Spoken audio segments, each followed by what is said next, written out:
A man armed with a rifle and handgun opened fire inside a medical building in Oklahoma on Wednesday, killing 4 people, police said, the latest of a series of mass shootings in the United States.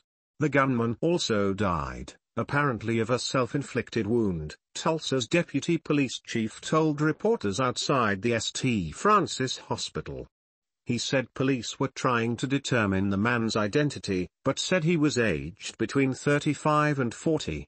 The shooting comes 8 days after an 18-year-old man armed with an automatic rifle burst into Robb Elementary School in Uvalde, Texas, and killed 19 children and 2 teachers before being fatally shot himself, and just more than 2 weeks after a shooting at a Buffalo supermarket by a white man, who is accused of killing 10 black people in a racist attack.